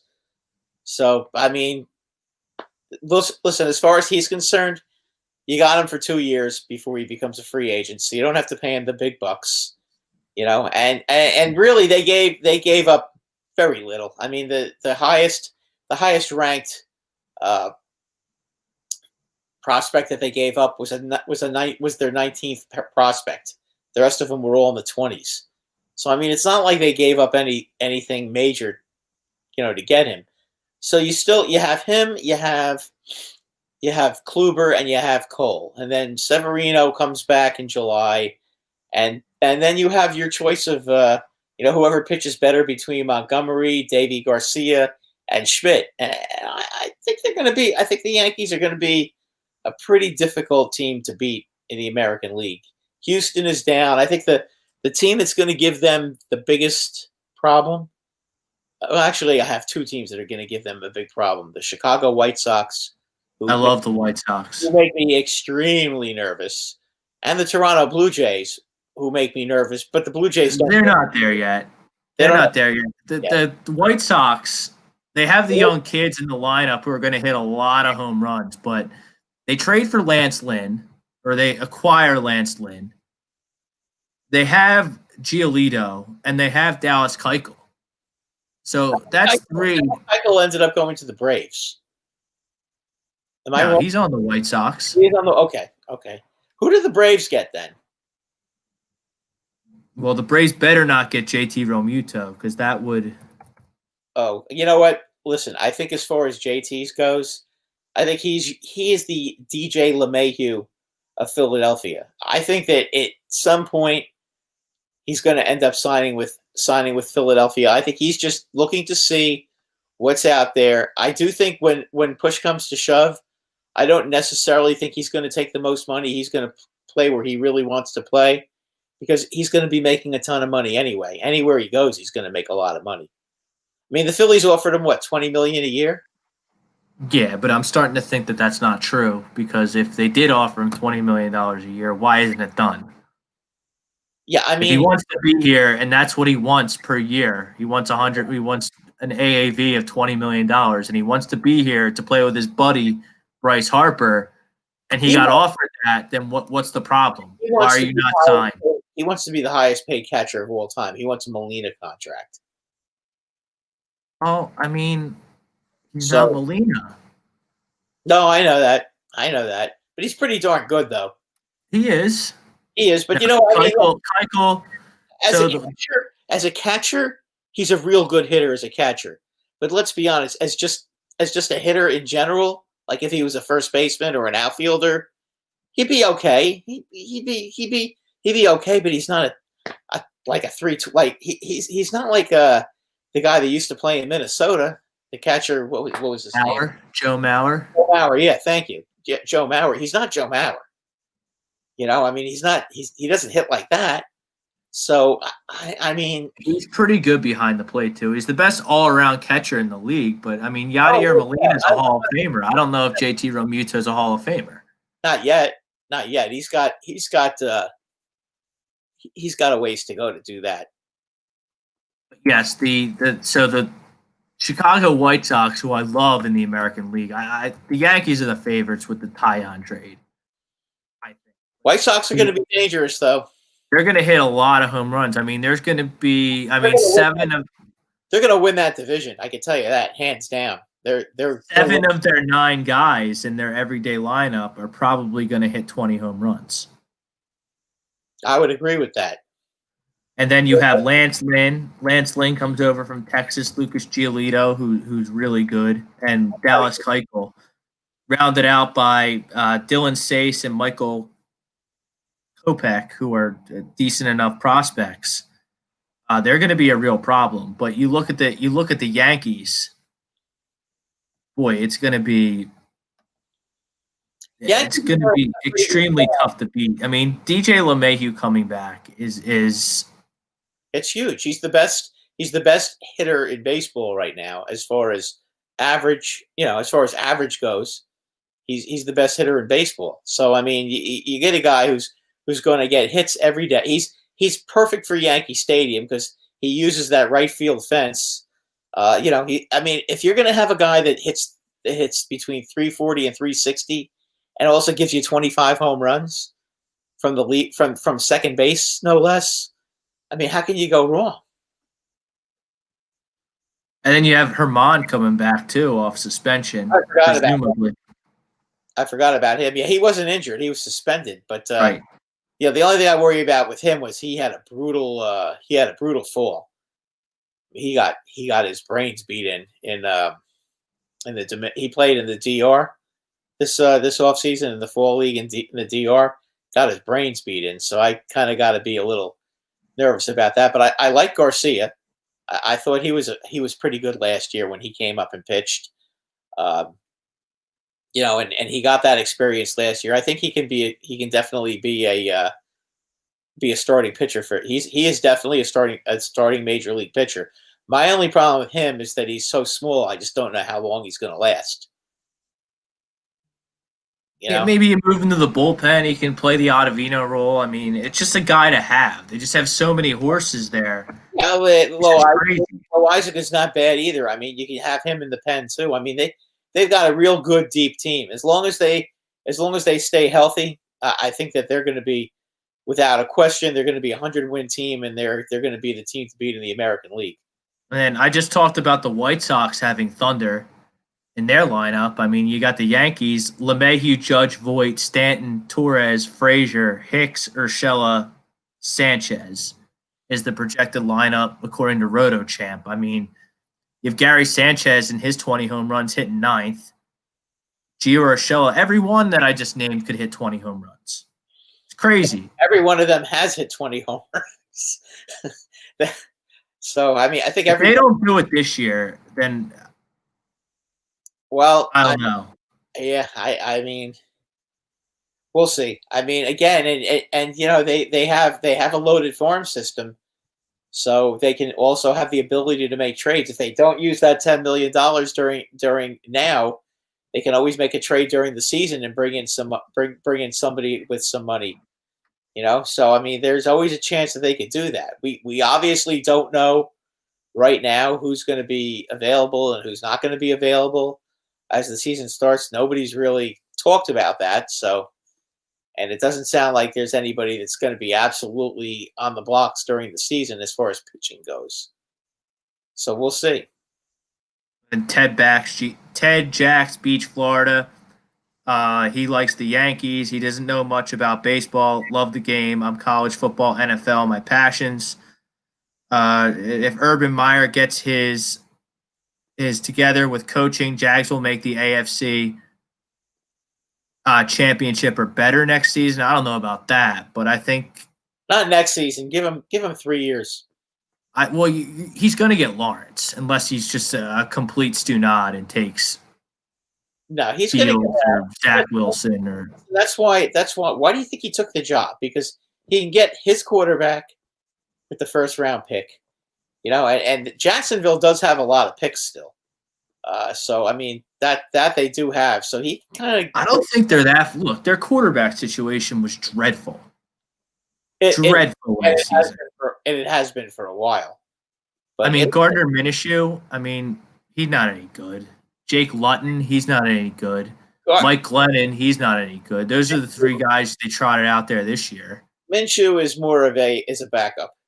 Let's just call it as it is. He's a backup. So you get him. He's going to start from day one. I mean, all these draft pundits online say Trevor Lawrence is the best. Some say he's the best prospect since Andrew Luck. Some people are even going further back, saying he's the best draft prospect since Peyton Manning. So, I mean, you can't not take Trevor Lawrence. No, I agree about that, but I mean, is he better than Joe Burrow?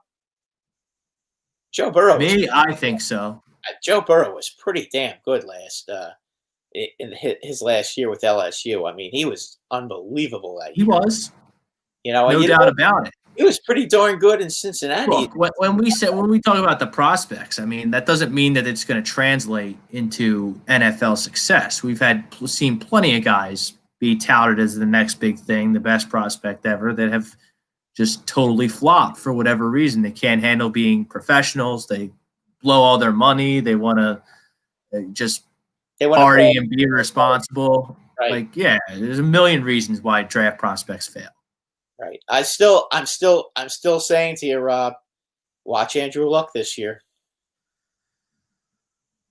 Yeah, I mean, maybe Indianapolis. Nobody said it, but you're hearing it here on the Sports Hounds on A to D Radio. Okay, watch Andrew Luck. So you think he's going to play? He's had what, 2 years off now? Yeah, because they went Brissett for a year and then they got Rivers. Okay, so he's had 2 years off. He doesn't have to play for the Colts anymore. He can basically play anywhere he wants now because his contract's up. Okay? Think about it and how much money he can make. He's probably going to be all healed up. And there are some good teams that definitely could use a quarterback of his ilk. He could go back to the Colts. He could go to New England. That's what I was thinking. I said that right after he retired, that he was going to be on the he was going to play in Foxborough. It would be so Belichick to get it. They were going to go from Brady to Andrew Luck. Yeah, I mean, somehow, some way. Cam is the caretaker this year, but I mean, he's not going to be the quarterback. He could end up there, or he could end up in New Orleans. That's another interesting. Drew Brees is cooked. He should just retire. He's had it, but you know what? If he goes there, I mean, take a look at all the talent around him. Yeah, no doubt about it. Yeah, you know, I mean, they have a great defense. They still have a lot of good offensive players on the team. You know, he would be like a seamless fit. Plus, you'd still have Taysom Hill in there as well. So I mean, that'd be a good spot for him too.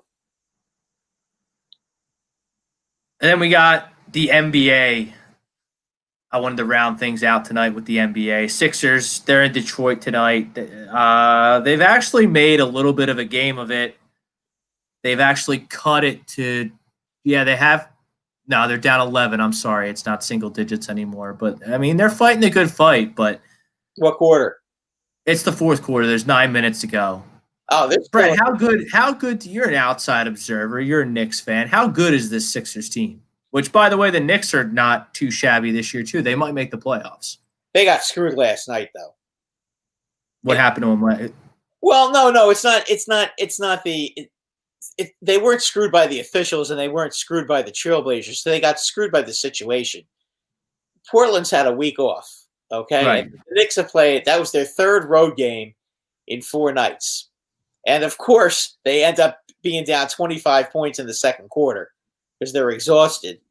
They made a furious comeback last night and lost by 3. But, I mean, you know, I'm sure they'll probably get the same break somewhere down the line this year with somebody. But, boy, I was just like, oh, my God, come on. They get one team gets a week off, and then another team is playing 3 games in 4 nights. And, you know, in basketball, that's tough. That's really tough. Well, that's why, because the Sixers played the Celtics twice in 3 days, and, like, I don't really care that they beat the Celtics both times because Jason Tatum didn't play. It doesn't tell me anything about the basketball team and how far that they're going to go. I like beating the Celtics because I hate Boston, and it's still a good enough team to somewhat impress me, even without Jason Tatum. Yeah, you want to beat Boston all the time. It doesn't matter. But what really impressed me about the Sixers is they came up Saturday night because they had after the game Friday, they had to travel to Detroit and play the Pistons, and they were able to beat the Pistons by 4. Now, the Pistons are a bad basketball team, and they should have won the game by more than 4. But based on the scheduling situation, I was very impressed that they won that basketball game. It doesn't matter how much they beat them by as long as they win. You know? I'm just saying that was a really tough spot on Saturday. It impressed me. It was an impressive win to me, even though it wasn't against a contending team. It was 3 games in 4 nights, and Detroit had a third game in 4 nights. And Detroit had like about 4 days. Had like 4 days off, didn't they? That I'd have to look up, but the Sixers didn't have 4 days off, and they had to travel to Detroit. But Detroit had off. But maybe they did, maybe they didn't. But point being, as far as the Sixers go, you're asking a Knick fan. How good are they? I think they're pretty darn good. I mean, look, they're definitely a they're definitely a championship contender right now. The window is open for them. They got to keep Embiid healthy. They got to make sure that he stays in shape and keep his mind on the game. They've got to accept the fact that Ben is who he is, and stop worrying about how many points he scores. That's something that everybody's got to just stop already, because it's not going to at this point in his career, he is what he is. Okay, accept it and move on. You've got enough guys on that team that can score besides him. You got the kid Maxey. You've also got the guy that you got from the Clippers a couple of years ago. Yeah, Tobias Harris. He's having a great season. Exactly. You got him. You got Shake Milton, who can score off the bench. That guy Maxey can score off the bench. I mean, you've got enough guys. You'll score enough points. You should be a very, very tough team to beat, and you're going to be a tough out in the playoffs. As long as Joel Embiid stays healthy, and they're being smart. You know, the Sixers do not have, especially when there's no fans in the stands, okay? Sixers don't have to have the best record in the East to get to the Eastern Conference, to get to the NBA Finals. When there's no fans in the stands, it makes a big difference. I mean, it does. I mean, there's really no excuse. I mean, there are some teams that are still playing bizarre basketball on the road, as far as playing at home and on the road, like the Brooklyn Nets, who play like champions at home and suck on the road, which I can't understand, because the Nets suck. Period. The Nets are going nowhere, Brad. They are going abs. I know you're all Netsed up. You're all Brooklyned up. You think they're all that in a bag of chips, and good luck to you. They're not going anywhere. Those three guys are a bunch of clowns. They're a bunch of prima donna clowns. We'll see. I don't think Durant is a clown. The other two, I don't know. We'll see. Mentally weak. Kevin Durant is mentally weak. Well, he couldn't beat Steph Curry in Oklahoma City, so he went and joined him. He got his rings, and now he's trying to get all his superstar buddies to join up with him in Brooklyn and do the same thing that he did to the rest of the league in Brooklyn, and it ain't going to work. James Harden's a goon. You can't win with James Harden. I would disagree. I'll tell you what, James Harden actually, and I've watched a few net games, okay, James Harden has been sharing the basketball, which I never thought in a million years I would see that. But he's been sharing the basketball. And that's Brad, don't you understand? This is still the honeymoon phase of this big three. Okay, but I'm just saying, you know, he's basically what it's been with when the three of them have been playing is you see Durant go to the basket. Okay, if they double team him or stop him, he can either stop and take the shot, or he can kick it back out to Harden for the three. But Harden is not taking the ball, running up to the 3-point arc and just firing. He's not doing that with this team. And you know what? The reason he's not doing it is because there's two strong personalities on this team that are saying to him, "No, let's go. Let's work it around and play within the system." And in Houston, that's kind of what he does. He did, and you know what? Their coach never told him not to do that. So now you've got a little bit more. You've got a little bit more dominance in as far as the coaching and as far as the other players on the team. And you know, you throw in a couple of veterans who are there as well. The big problem with that team to me is the rebounding. If they get the rebounding, they're going to be very tough. They are. They can score a lot of points very quickly. They can turn tie games into 10-point leads just like that. The Sixers are going further than the Brooklyn Nets. Don't know about that. I've never been more confident in a sports prediction in my life. Don't know about that. The Philadelphia 76ers. The two best teams in the East are the Sixers and the Celtics. What about the Bucks? I don't know. They're very good, but I think the Sixers and the Celtics are better. I definitely think the Bucks are better than the Nets. The Nets aren't going to beat the Bucks 4 out of 7 times. The Nets aren't going to beat the Celtics 4 out of 7 times. The Nets sure as hell aren't beating the Sixers 4 out of 7 times. They have no depth. I think you know what? I think we're going to get the chance to see that happen. So you need an 8-man rotation in playoff basketball. Oh, they have 8 guys. That they've got. You sure about that? Oh, listen, they still have Joe Harris. They still have DeAndre Jordan. So they've got guys that can come off the bench and do a nice job. We'll see. I mean, we'll see if everybody stays healthy, and we'll see if everybody keeps their mind on playing basketball. Because, they've got you are right about one thing. They do have a couple of kooky guys on their team. And Kyrie Irving is the king kook. Yeah, that's what I'm talking about. He's a kook, and I think that could be a problem. We'll see what happens. I think when all 3 of them are out there, there's no question about how much talent is on the basketball court. I mean, that you certainly can't question, but we'll see. It would have been nice if they had Dinwiddie on this team too, but I don't know that he's going to be back anytime. He's out for the year. He's partially torn ACL. Yeah, is there any chance he's going to play in the playoffs, or is that probably is that? I see how you're an effective NBA basketball player with a partially torn ACL. So no. Yeah. Probably. And then, as far as the Sixers go, the fans need to get off Ben Simmons. They just need to get off him. They need to focus on what he does and not what he doesn't do. That's what I'm talking about. Just accept what he is. You have enough guys on the Sixers that can score.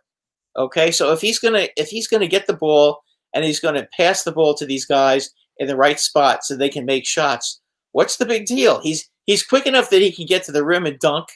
So he's going to get a few baskets every game dunking the ball. And that's basically what he's going to do, and he's going to rebound. So you're going to get enough production at the point guard position with him, and he's a tremendous defender.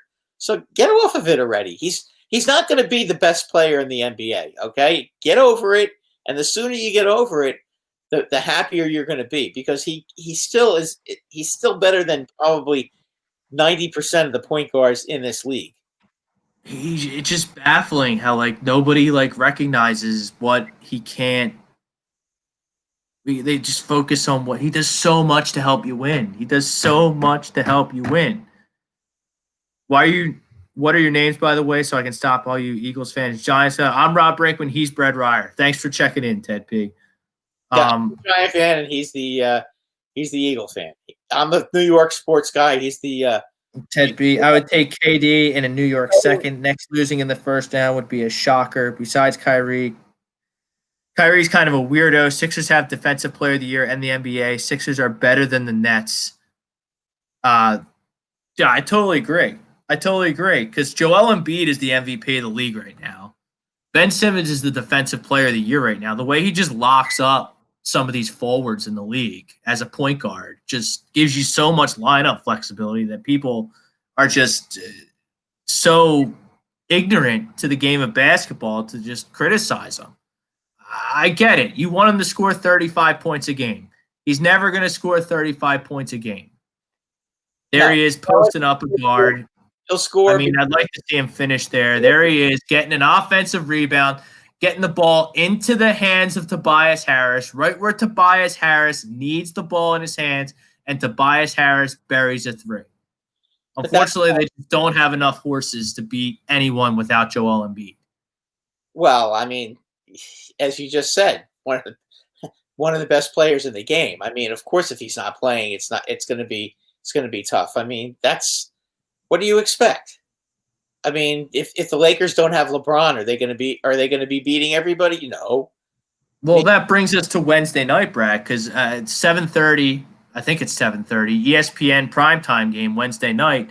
The Los Angeles Lakers and said LeBron James are coming to the Wells Fargo Center to take on the Philadelphia 76ers, and I'm going to be locked in for that one because that's going to be a true. The Lakers are the best team in the league. They're the best defensive team in the league. They probably have the two of the top 5 players, to be conservative about it, in LeBron James and Anthony Davis. It's going to be a challenge. It's a challenge for anyone to match up with those two guys, but I think the Sixers can do it. And you know why the Sixers can do it?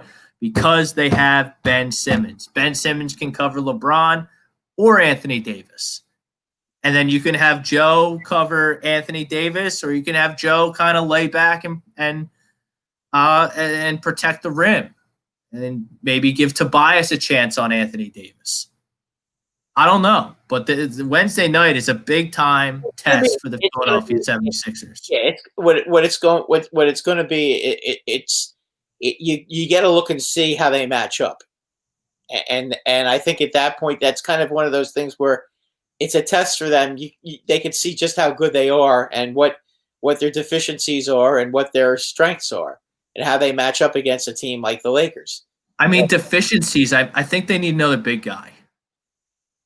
Eventually, whether it's on the buyout market or you have to trade some picks, or I don't know, because I'm apprehensive to. Well, let's see how they match up against the Lakers. You know, the Lakers aren't going to be resting anybody.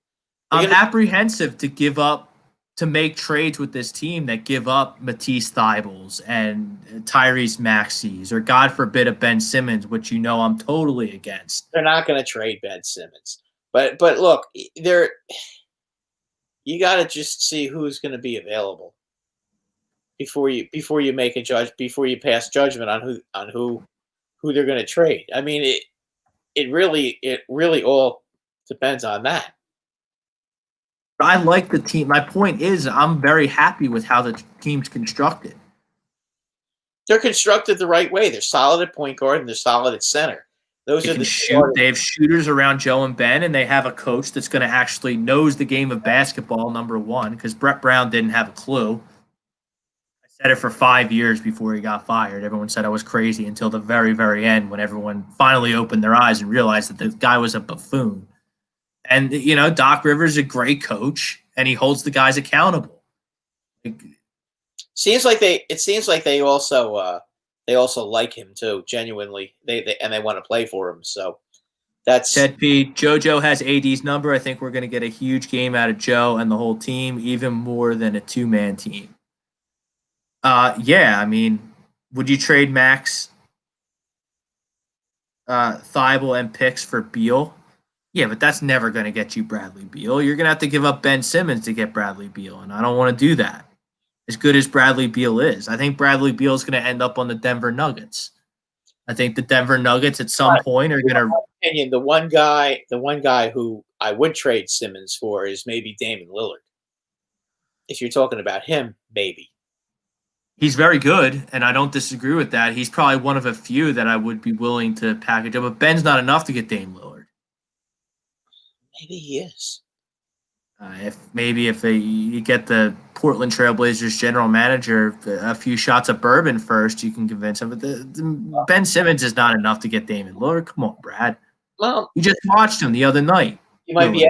Well, we watched him get 39 against the Knicks last night. So I mean, he gets 39 for lacing up his shoes and showing up to the gym. He's unbelievable. Yeah, no, he really is. Hey, before we go, I did want to mention, because there was a big trade made in the NHL on Saturday. There was. Pierre-Luc Dubois was traded to the Winnipeg Jets along with a third-round pick. And Columbus, gets Laine and they get Rosafal. And, I mean, that is a steal for the Columbus Blue Jackets. I'm sorry. But Winnipeg gave them basically a center to replace Dubois, plus you got Laine. And I'm not so sure Laine isn't better than Dubois. So, I mean, if you're making a trade like that, that's just ridiculous. I mean, boy, oh boy, I'll tell you what, Tortorella and his crew in Columbus, they fleeced the Winnipeg Jets. I like Dubois. Don't get me wrong, okay? But he's not a number one center. He's a number two center, okay? You get Laine, who's a 35 to 40 goal sniper scorer, okay? And then you give him a center to cover a center to replace Dubois? Are you kidding me? For a third-round pick? Some of these GMs, I just, especially in hockey. What happened in Winnipeg with Laine? He didn't want to play there. I mean, I can't blame him. I mean, there can't be much to do in Winnipeg. It's cold even in the summer. Yeah, but you know what? You know what? They developed him. They let him play, and he became a big time player. You know what? Stop being such a big baby. All these guys, Dubois. Dubois wanted to play in Montreal, and he didn't get his wish. And you know what? I'm glad he didn't go to the Canadians because you know what?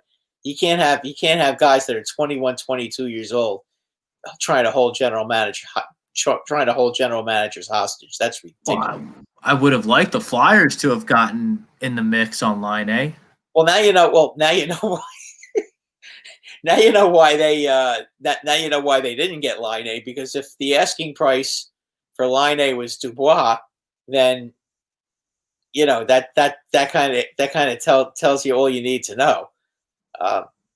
You know, but I got to tell you, I'd rather have Line A than Dubois any day of the week. And the fact that you got a replacement center, it just flat out steal, flat out fleece job for the Columbus Blue Jackets. So how good is Columbus now in the NHL?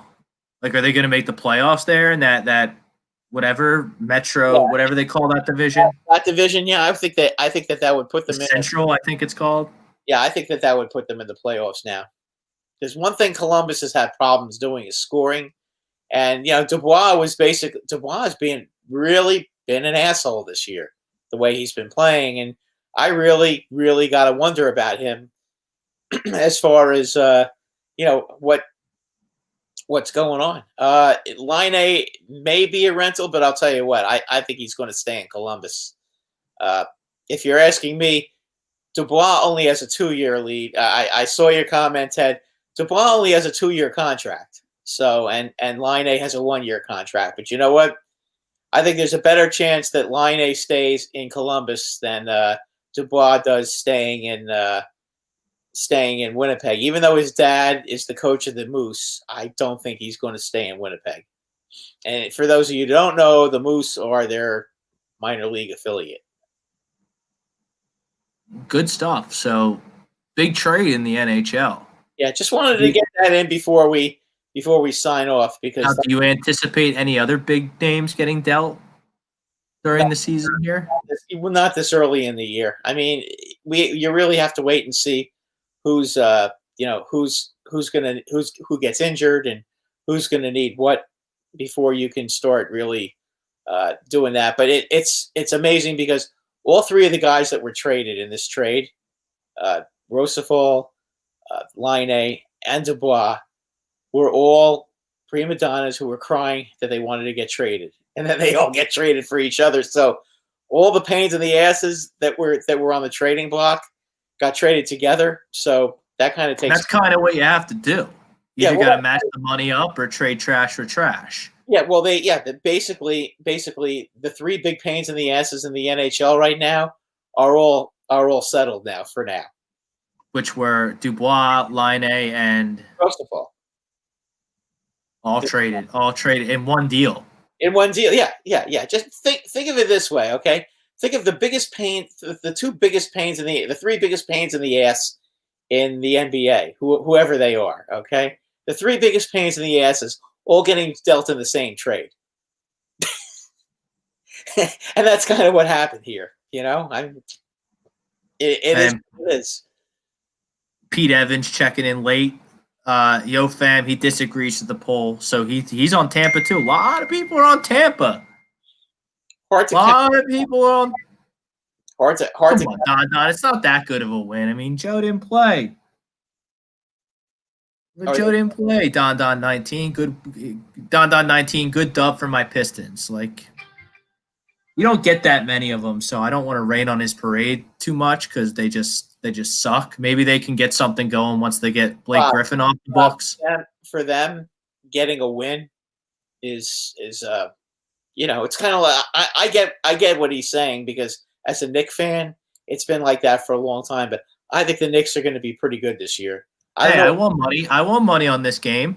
I saw Joel Embiid was inactive. I went right on the DraftKings app and took the Detroit Pistons plus 4.5. Well, that was pretty smart. Winner. Do you think the Knicks can win 35 games?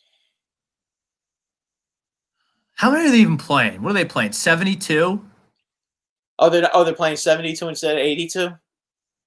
Yeah, they're playing 72. They're playing 10 less. Okay, so do you think the Knicks can win 32? That would be what, 500? 30. They'd be 32 and That's 38. below 500? 32 and 38. Well, I mean, you're getting the coaching effect there in New York. Yeah, he is a really good coach. This is the first time. Well, he's getting the best out of Barrett. He's getting the best out of Julius Randle.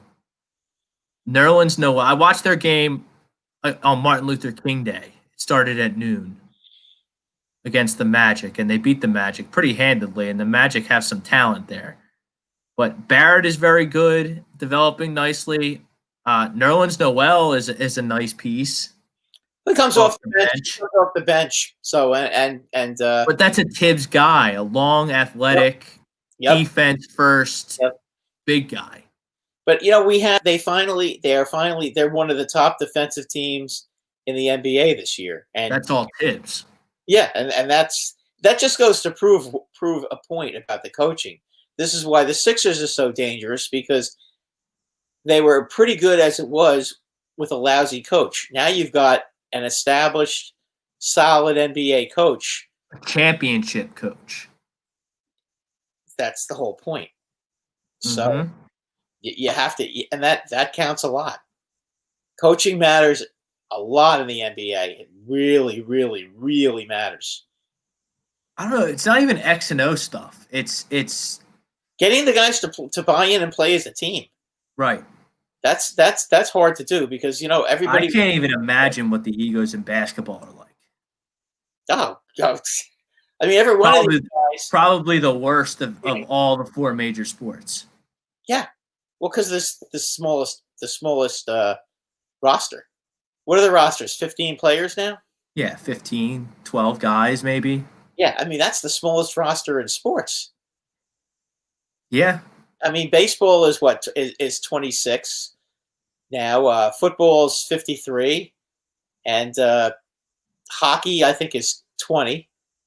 And usually there's 2 extra players that are on the team that travel that are scratched. The healthy scratches, yeah. Right. Usually it's either 22 or 23. I can't remember which one it is, but that's it's a small team, and all these guys were the Kings where they played. They grew up as Kings in high school, they grew up as Kings in college.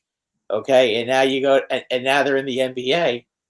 And of course, what do you expect? They were adored and got all that attention their entire trip. And just think how many basketball players that want to try to get into the NBA. There aren't that many. All right, that'll do it for this edition of the Sports Sounds. Thank you to our sponsors. Thank you to everyone who watched, liked, shared the program. Thank you to Frank Vesby for producing the show. I'm Rob Brinkman. He's Brad Ryer. Until next week, peace out, everybody.